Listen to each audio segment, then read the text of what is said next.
Sahabat bisnis manajemen, apa kabar? Semoga semua dalam keadaan sehat, selamat, dan sukses selalu. Kali ini kita akan membahas terkait dengan resilient safety culture. Kita di dalam mengelola keselamatan, tujuannya adalah membangun budaya keselamatan yang resilient atau budaya keselamatan yang tangguh, yang terbebas dari kecelakaan dan penyakit akibat kerja. Nah, di dalam budaya keselamatan kita juga mengenal ada tingkatan yang kita kenal dengan safety maturity atau maturity level, yang diawali dengan tingkat basic, kemudian reaktif, kemudian terencana, proaktif, dan tingkat yang terbaik adalah tingkat resilient, yaitu budaya keselamatan yang tangguh. Nah, seperti apakah budaya keselamatan yang tangguh? Mari kita simak video ini. Namun sebelum kita menyaksikan video ini lebih lanjut, jangan lupa untuk lakukan subscribe, bunyikan loncengnya, like, share, dan berikan komentar Anda. Resilient adalah satu ekspresi dari bagaimana orang, baik secara sendiri ataupun bersama-sama, mengatasi situasi sehari-hari, baik yang besar maupun yang kecil, dengan menyesuaikan kinerja mereka dengan kondisi tersebut. Sebuah organisasi yang dikatakan resilient, jika dapat berfungsi seperti yang diperlukan dalam menghadapi kondisi yang diharapkan dan kondisi-kondisi yang tidak terduga, yaitu apabila ada perubahan, ada gangguan, dan ada peluang. Inilah definisi terkait dengan resilient. Nah, bagaimanakah budaya keselamatan yang resilient? Untuk dapat dikatakan sebagai budaya keselamatan yang resilient, maka kita harus dapat belajar dari risiko-risiko faktual atau risiko-risiko yang sudah terjadi di masa lalu. Bukankah dalam melakukan pekerjaan, mungkin 9.999 kali kita bekerja itu aman. Hanya mungkin 1 kali dari 10.000 pekerjaan itu yang menimbulkan kecelakaan atau cedera. Atau bahkan selama kita bekerja, seumur hidup pun kita belum pernah mengalami cedera. Nah, untuk itu kita juga harus belajar dari hal yang positif tersebut, sehingga kita sudah tahu bahwa kita melakukan pekerjaan ini aman. Nah, biar hari ini aman, maka kita belajar kemarin melakukan seperti ini aman. Maka kita belajar dari hal-hal yang positif, tidak hanya belajar hal-hal yang negatif. Namun, kita juga belajar dari peristiwa-peristiwa yang terjadi di masa yang lalu dengan melakukan insiden investigasi. Kita melakukan investigasi dari setiap kecelakaan-kecelakaan terjadi agar kita tidak mengulangi kesalahan, ya, agar tidak terjadi insiden-insiden di masa yang akan datang.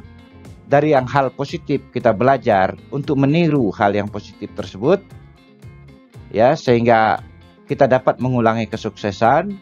Dari kegagalan yang terjadi kita belajar jangan sampai terjadi lagi.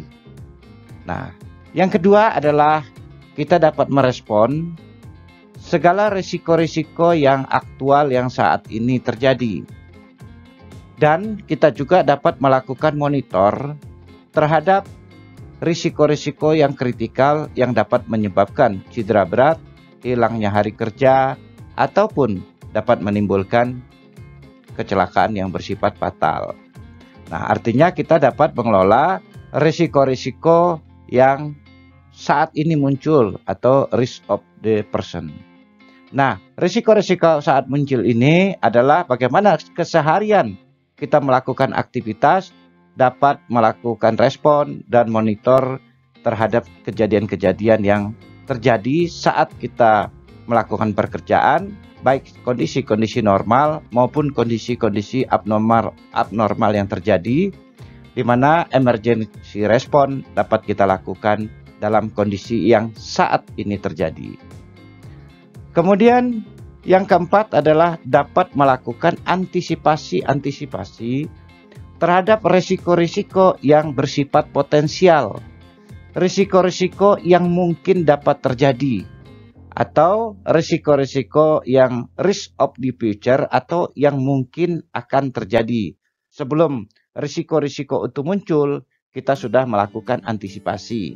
Nah, ini lebih kita mengenal dengan istilahnya risk management atau manajemen risiko. Sahabat bisnis manajemen, budaya keselamatan yang resilient artinya bahwa kita mampu melakukan pengendalian dari 4 aspek ini atau 4 kondisi ini. Dari kondisi-kondisi yang lalu ya kita belajar, kemudian kita dapat meresponi risiko-risiko yang aktual, kemudian kita dapat memonitor risiko-risiko yang kritikal, dan dapat melakukan antisipasi terhadap risiko yang potensial. Sahabat bisnis manajemen, bahwa di dalam organisasi yang baik tentunya pengelolaan ini tidak bisa dilakukan secara sporadis. Oleh karena itu, pengelolaan terbaik adalah dibangun dalam sebuah sistem manajemen keselamatan di dalam organisasi. Di dalam sistem manajemen keselamatan kita tahu bahwa pengelolaan sistem manajemen dilakukan berbasis kepada risiko. Ya, untuk itu sistem manajemen yang dibangun mampu mengantisipasi segala risiko-risiko yang mungkin terjadi di masa yang akan datang, mengantisipasi risiko-risiko yang mungkin muncul, kemudian merespon dan monitor terhadap risiko-risiko yang aktual dan kritikal, dan belajar dari risiko-risiko yang faktual. Nah, ini yang dapat kami sampaikan dalam kesempatan ini. Semoga kita punya persepsi yang sama terhadap bagaimana cara kita mengelola keselamatan di suatu organisasi atau perusahaan agar tercipta safety culture yang resilient. Nah, gambar-gambar ini kami adopt dari Eric Honagle 2016. Kemudian kami kombinasikan dengan bahwa kita tahu mengelola sistem-sistem di dalam organisasi perusahaan, terutama sistem manajemen keselamatan juga sekarang semuanya adalah berbasis kepada risiko. Di dalam sistem manajemen keselamatan pertambangan juga pengertian safety resilient yang patut kita pahami itu apabila seluruh pekerja, baik manajemen ataupun pelaksana, mampu bekerja sesuai dengan peraturan yang ada dan budaya keselamatan di pertambangan. Semoga safety resilient atau safety culture yang resilient dapat terbentuk atau dapat tercipta di dalam organisasi atau perusahaan kita. Semoga video ini bermanfaat. Nanti kesempatan yang akan datang kami akan menyampaikan bagaimana penilaian terhadap safety resilient, kemudian bagaimana kita melakukan penerapannya. Jangan lupa sahabat bisnis manajemen untuk lakukan subscribe, bunyikan loncengnya, like, share, dan berikan komentar Anda. Sampai jumpa pada video-video berikutnya. Semangat pagi!